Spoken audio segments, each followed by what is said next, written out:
നമുക്കിന്ന് ഒരു കുറച്ച് ഡിഫറെൻ്റ് ആയിട്ടുള്ളൊരു റെസിപ്പി ചെയ്യാം. ഇത്രയും ദിവസം നമ്മൾ കുറച്ച് ഹെവി ഡിഷസാണ് ചെയ്തുകൊണ്ടിരുന്നത്.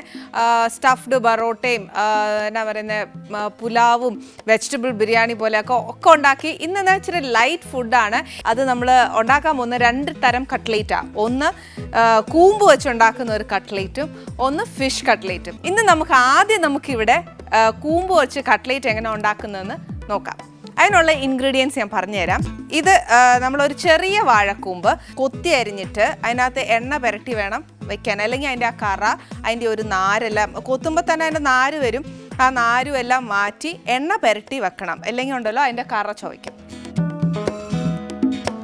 പിന്നെ ഇതേപോലെ തന്നെ സവാള കൊത്തി അരിഞ്ഞ് ഏറ്റവും കുഞ്ഞാക്കാമെങ്കിൽ ഒറ്റ സവാള മതി. ഇത്രയും ഒരു ചെറിയ കൂമ്പിന് ഒരു വലിയ സവാള കുഞ്ഞായിട്ട് അരിഞ്ഞാൽ മതി. പിന്നെ വേണ്ടത് ഒരു വലിയ ഉരുളക്കിഴങ്ങ് പുഴുങ്ങി പൊടിച്ച്.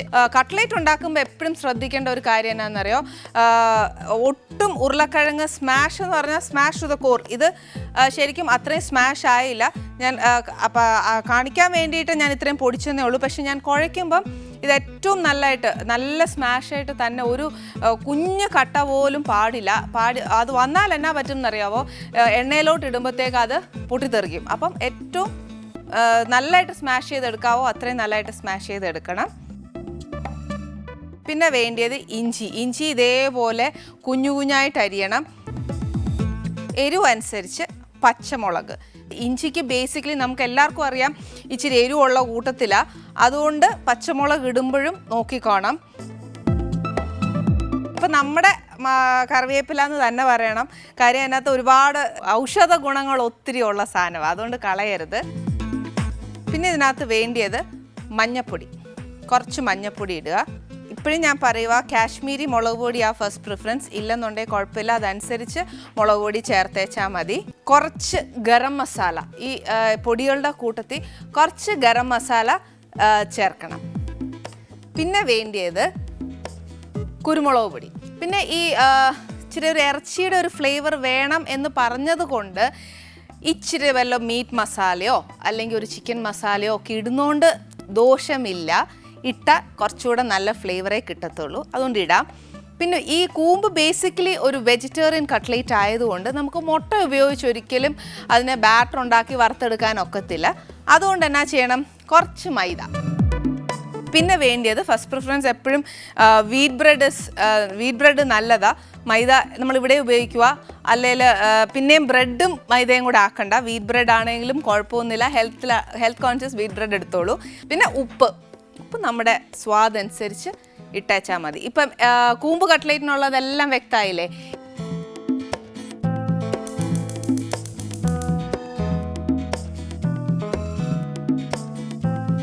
ഇതിലോട്ട് ഉള്ളി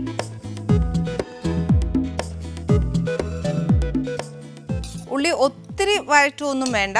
ഉള്ളി ഇട്ടിട്ട് ഇതിനകത്തോട്ട് ഒരു കുറച്ച് ഇഞ്ചി മതി.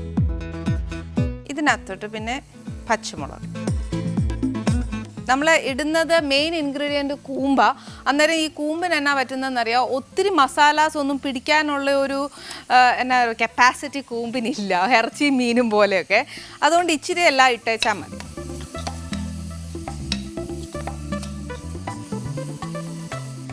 ഇപ്പോൾ കുറച്ച് കറിവേപ്പില ഇങ്ങനെ തനിയെ ഇടല്ലേ, ഇച്ചിരി പിച്ചി ഇടാവുള്ളൂ.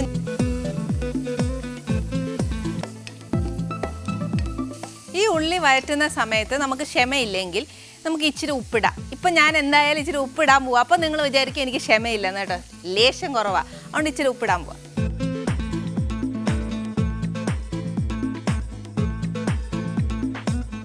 ഇതിൻ്റെ പരുവ് എങ്ങനെയാണ് അറിയുന്നത് വെച്ചാൽ, നമ്മുടെ അമ്മമാർക്കും ചേച്ചിമാർക്കും ഒക്കെ അറിയാം. പക്ഷേ എന്നാൽ ബിഗിനേഴ്സിനോട് പറയുവാണെങ്കിൽ ഒരു കട്ട്ലേറ്റ് ചെയ്യുമ്പം ഇതിൻ്റെ ആ ഉള്ളി വഴറ്റുന്ന ഒരു പരുവ് എങ്ങനെയാണെന്നറിയാവോ, ഒരു ഇച്ചിരി അടി കിടക്കുന്ന ഉള്ളിയൊക്കെ ഇച്ചിരി മൂത്ത് വരും. അത് തന്നെയാണ് പരുവ്.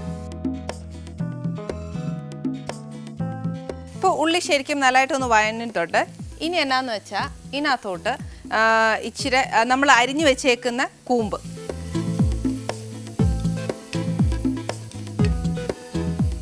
ഈ കൂമ്പിട്ട് കഴിഞ്ഞിട്ട് എന്നാ ചെയ്യണമെന്നോ, നല്ലതായിട്ട് സിമ്മാക്കി വെച്ചിട്ട് നമുക്ക് ഇതിനകത്തോട്ട് പൊടികളിടാം. ഫസ്റ്റ് മഞ്ഞപ്പൊടി, പിന്നെ കുറച്ച് മുളക് പൊടി, കുറച്ച് ഗരം മസാല, കുറച്ച് കുരുമുളക് പൊടി.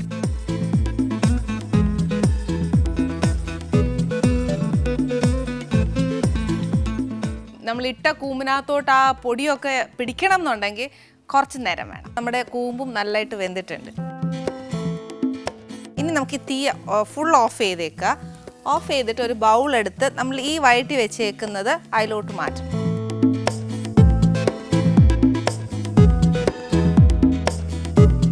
നമ്മൾ കൂമ്പ് വഴറ്റിയതിന് ശേഷം ഉണ്ടല്ലോ, അതിൻ്റെ ക്വാണ്ടിറ്റി ഇടുന്നതിൻ്റെ അത്രയും നമുക്ക് തിരിച്ചു കിട്ടത്തില്ല. അത് നല്ലോണം ഒന്ന് ചുരുങ്ങും. അതനുസരിച്ച് വേണം നമുക്ക് ഉരുളക്കിഴങ്ങ് ചേർക്കാനേ.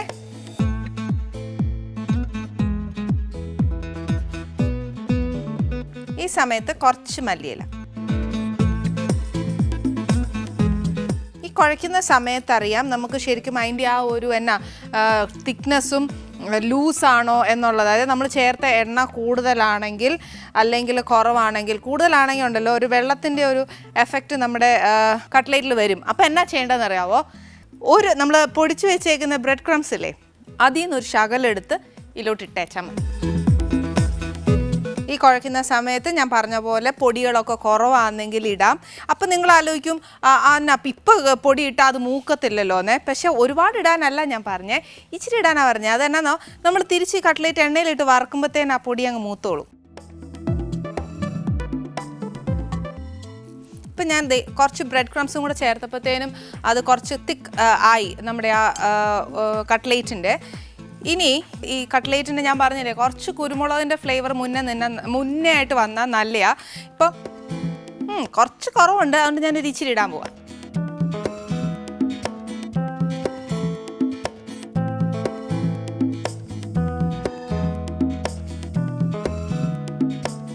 ഇനി കട്ട്ലേറ്റ് ഉണ്ടാക്കണം എന്നുണ്ടെങ്കിൽ നമുക്ക് ഇച്ചിരി എണ്ണ ചൂടാക്കാൻ വെച്ചിട്ട് നമുക്ക് അതിൻ്റെ ആ മൈദ കലക്കേണ്ട കൺസിസ്റ്റൻസി എല്ലാം ഞാൻ പറഞ്ഞുതരാം.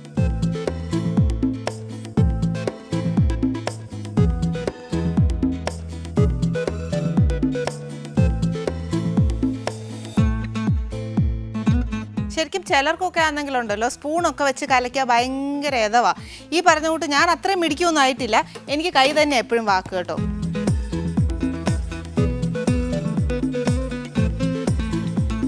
ഇനി ഇതിനകത്ത് എന്നാ ചെയ്യേണ്ടതെന്നറിയാവോ, ഷേപ്പ്.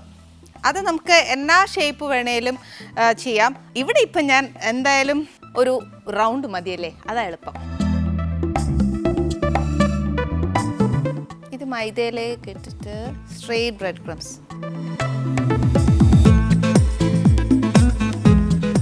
ഇതേപോലെ എല്ലാ ഉരുളയും നമ്മൾ, ഇതാ എളുപ്പം കേട്ടോ. എപ്പോഴും മൈദ അല്ലെങ്കിൽ മുട്ട ഒക്കത്തില്ല, വാഴക്കൂമ്പ. അതുകൊണ്ട് മൈദയ്ക്കകത്തോട്ട് ഇട്ടിട്ട് ബ്രെഡ് ക്രംസിലോട്ട് ആക്കി വെച്ച് ഷേപ്പ് കൊടുക്കുന്ന ഏറ്റവും എളുപ്പം. ഇത് ശരിക്കും ഫോർ ദ ബിഗിനേഴ്സ് ആണെങ്കിൽ എന്നാന്ന് ചെയ്യേണ്ടത്, ഞാൻ ഇപ്പം ഫസ്റ്റ് ഒന്നും ഉണ്ടാക്കി, ഇനി സെക്കൻഡ് ഞാൻ പറഞ്ഞുതരാം. ഈ ബ്രെഡ് ക്രംസിനകത്തോട്ട് നമ്മുടെ ആ ഉരുളയുണ്ടല്ലോ നല്ലോണം കോട്ട് ചെയ്യുക. ഒട്ടും ഗ്യാപ്പ് ഇല്ലാണ്ട് കോട്ട് ചെയ്യണം. എന്ന് വെച്ചാൽ എന്നാന്നറിയോ, മേളിൽ കൈ വെച്ചേച്ചോ ഒന്ന് അമക്കുക. ഒത്തിരി അങ്ങ് അമക്കല്ല, അന്നേരം ചപ്പി പോവും.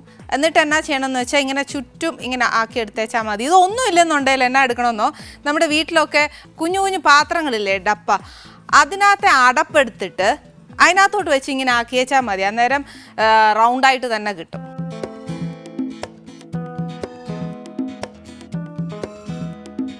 ഇന്നുണ്ടാക്കുന്ന കട്ട്ലേറ്റ് എന്തായാലും എനിക്ക് ഷേപ്പായിട്ട് നല്ലതായിട്ട് ചെയ്തില്ലെങ്കിൽ വരാൻ പോകുന്ന ഗസ്റ്റ് എന്ന് പറഞ്ഞാൽ, നമ്മൾ ഇതുവരെ വർത്താനം പറഞ്ഞില്ലേ അല്ലേ ഗസ്റ്റ് ആരാന്ന്.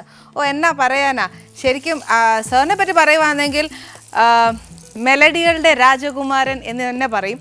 വൈഫിനെ കുറിച്ച് ഞാൻ പറയുവാണെങ്കിൽ ശരിക്കും പറഞ്ഞാൽ കട്ട്ലേറ്റ് ഉണ്ടാക്കുമ്പോൾ പോലും എനിക്ക് പേടിയാട്ടോ. മിസ്റ്റർ ജയചന്ദ്രൻ സാറിൻ്റെ വൈഫാണ് പ്രിയ എന്നാ പേര്. പക്ഷെ പ്രിയയെ പറ്റി നമ്മൾ കൂടുതൽ പറയുവാണെങ്കിൽ പ്രിയ ഒരു കേറ്ററിംഗ് ഒക്കെ നടത്തുന്നുണ്ട്. അതുകൊണ്ട് ഈ ഷേപ്പൊക്കെ മാറിപ്പോയി കഴിഞ്ഞാൽ പ്രിയ ചോദിക്കും ഇതെന്നാ ഇനി ഇങ്ങനെ ആയിപ്പോയെന്നൊക്കെ ചോദിക്കും. അതുകൊണ്ട് നമ്മളും ഒരു ഉപ്പ് പോലും കുറഞ്ഞു പോകാൻ എനിക്ക് ഇച്ചിരി ടെൻഷൻ തന്നെയാണ്.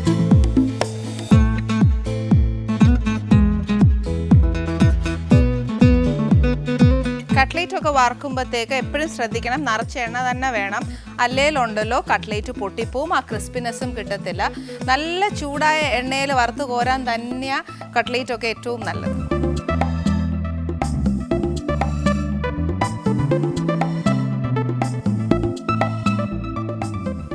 ഇത്രയേ ഉള്ളൂ നമ്മുടെ എന്നാ പറയുന്നത് കൂമ്പ് കട്ട്ലേറ്റ് ഉണ്ടാക്കുക വലിയ മെനക്കേടൊന്നുമല്ല. പക്ഷേ ഇച്ചിരി എന്നാ പറയുക കൂമ്പ് കൊത്താനൊക്കെ ഇച്ചിരി പാടല്ലേ. അന്നേരം ആ ഒരു പാടോർത്തോ വേറെ പണിയില്ല, വേറെ എന്നേലും ഉണ്ടാക്കാമെന്ന് വിചാരിക്കും. പക്ഷേ ഈ കൂമ്പിനുള്ള ഗുണങ്ങൾ എന്നാണെന്നറിയോ, എന്നാ നല്ല ഫൈബറാണെന്നറിയാവോ ഇത്. അപ്പോൾ നമ്മുടെ വയറ്റിനകത്തൊക്കെ വേണ്ടാത്തതും ഒക്കെ ഉണ്ടെന്നുണ്ടെങ്കിൽ എന്നാ പറയുന്നത് അതതിൻ്റെ ജോലി അങ്ങ് ചെയ്തോളും. ഇത്രയേ ഉള്ളൂ കൂമ്പ് കട്ട്ലേറ്റ്. ഇനി അടുത്ത നമ്മൾ എന്നാ ചെയ്യാൻ പോകുന്നതെന്ന് വെച്ചാൽ നമ്മുടെ ഫിഷ് കട്ട്ലേറ്റാണ് നമ്മൾ ഉണ്ടാക്കാൻ പോകുന്നത്. അതിന് വേണ്ടി ഉള്ള ഇൻഗ്രീഡിയൻസ് എന്നാന്നൊക്കെയാണെന്ന് ഞാൻ പറഞ്ഞുതരാം. ഇതിനകത്തും പ്രത്യേകിച്ച് മാറ്റങ്ങളൊന്നുമില്ല. നമ്മൾ പറഞ്ഞ സെയിം കൂമ്പിന് പറഞ്ഞ അതേപോലത്തെ സെയിം ഇൻഗ്രീഡിയൻസ് തന്നെയാണ് ഇതിനും വേണ്ടിയത്. ഇതേ പറഞ്ഞ പോലെ ഒരു വലിയ സവാള കുഞ്ഞായിട്ട് അരിഞ്ഞത്, ഒരു വലിയ ഉരുളക്കിഴങ്ങ്, അതായത് മീനിൻ്റെ അളവനുസരിച്ച് ഉരുളക്കിഴങ്ങ് എടുക്കുക. ഉരുളക്കിഴങ്ങ് വേവിച്ച് പൊടിച്ചു വെച്ചേക്കുന്നത്.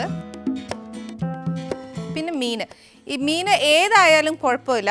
ഏറ്റവും നല്ല കട്ട്ലേറ്റ് ഉണ്ടാക്കാൻ ഏറ്റവും നല്ല മീനെന്ന് ചോദിച്ചാൽ ഞാൻ എൻ്റെ എക്സ്പീരിയൻസ് വെച്ച് ഞാൻ പറയുവാണെങ്കിൽ കൊഴിയാളയാണ് ഏറ്റവും നല്ല മീൻ കട്ട്ലേറ്റ് ഉണ്ടാക്കാൻ. ഭയങ്കര സ്വാദ കൊഴിയാളയ്ക്ക്. അപ്പോൾ ഈ മീൻ എന്നാ ചെയ്യേണ്ടതെന്നറിയാവോ, മീൻ വൃത്തിയാക്കിയിട്ട് ഇതിനകത്തോട്ട് മീൻ വേവിക്കുമ്പം മഞ്ഞപ്പൊടി, മുളക് പൊടി, കുരുമുളക്, ഉപ്പ് ഇത്രയും ഇട്ട് വേവിച്ച് അതിൻ്റെ മുള്ളെല്ലാം മാറ്റി എടുത്ത് വെച്ചേക്കുന്ന ഇത്. ഈ മീനിൽ ഞാൻ എല്ലാം കുറേശ്ശേ ഇട്ടിട്ടുള്ളൂ. പക്ഷേ മീൻ വേവിക്കുമ്പോൾ എപ്പോഴും കുറേശ്ശേ ഇട്ടാൽ മതി. നേരത്തെ നമ്മൾ കൂമ്പ് കട്ട്ലേറ്റ് ചെയ്ത പോലെ കുഴയ്ക്കുന്ന സമയത്ത് നമുക്ക് ചേർക്കാവുന്നതേ ഉള്ളൂ.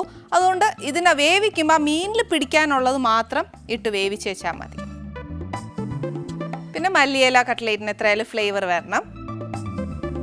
പിന്നെ ഇതിനും അതേപോലെ തന്നെയാണ്. കുരുമുളക് പൊടി കുറച്ച് വേണം. പിന്നെ കറിവേപ്പില, അത് ഞാൻ കളയുകയല്ല കേട്ടോ, കറിവേപ്പില എത്രയായാലും വേണം. പച്ചമുളക് കുഞ്ഞുകുഞ്ഞായിട്ട് അരിഞ്ഞത്, ഇഞ്ചി കുഞ്ഞുകുഞ്ഞായിട്ട് അരിഞ്ഞത്, പിന്നെ മുളക് പൊടി, പിന്നെ മഞ്ഞൾപ്പൊടി. ഇത് നോൺ വെജ് ആയതുകൊണ്ട് നമുക്ക് ഒരു മുട്ട, അതായത് നമ്മുടെ നേരത്തെ മൈദയ്ക്ക് പകരം ഇവിടെ ഒരു മുട്ട അതിട്ടാണ് നമ്മൾ ബാറ്ററാക്കി വറുത്തെടുക്കാൻ പോകുന്നത്. ഇതിനകത്ത് ഉള്ളി, കുറച്ച് പച്ചമുളകും, കുറച്ച് ഇഞ്ചി, കുറച്ച് കറിവേപ്പില. ഇട്ട പൊടികളൊക്കെ ഒന്ന് മൂത്ത് കഴിയുമ്പോൾ തീ ഓഫ് ചെയ്തിട്ട് നമ്മൾ ഈ എടുത്ത് വെച്ചേക്കുന്ന മീനും ഉരുളക്കിഴങ്ങിലോട്ട് ഇതങ്ങിടുക.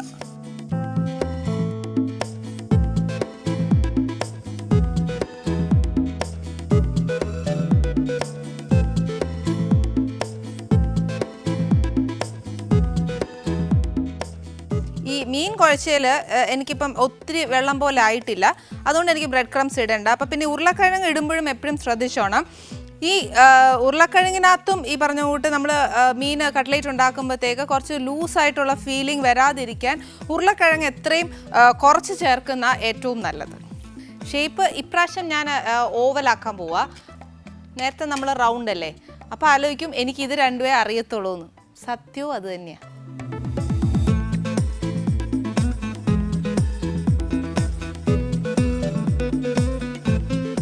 ഇതേപോലെ എല്ലാ ഉരുളകളും നമ്മൾ എന്നാ പറയുന്നത് മുട്ടയിൽ മുക്കി ബ്രെഡ് ക്രംസിലോട്ട് ഇടുക. ഈ സമയം നമുക്ക് എണ്ണ ചൂടാവാൻ വയ്ക്കും. ഇനി ഓവൽ ഷേപ്പ് എങ്ങനെ ഉണ്ടാക്കുന്നതെന്ന് കാണിച്ചു തരാം. ബ്രെഡ് ക്രംസിലോട്ട് മാക്സിമം അത് ഇട്ട് റോൾ ചെയ്തതിന് ശേഷം കൈക്കകത്തോട്ട് വെച്ച് നേരത്തെ ഞാൻ പറഞ്ഞ കൂട്ട് തന്നെ അമക്കി വെച്ച് ഒരു ഗോപിപ്പൊട്ടിൻ്റെ ഷേപ്പില്ലേ അതാക്കുക ആദ്യം. ഈ ഗോപിപ്പൊട്ടിൻ്റെ ഷേപ്പ് ആക്കുമ്പോഴത്തേന് നമ്മുടെ ഈ സൈഡ് ലോവർ സൈഡ് ഇച്ചിരി ബൾജ് ചെയ്ത് വരും. അപ്പം നമ്മൾ കൈ വെച്ച് കുറച്ചുകൂടെ അമക്കി വെച്ചാൽ മതി.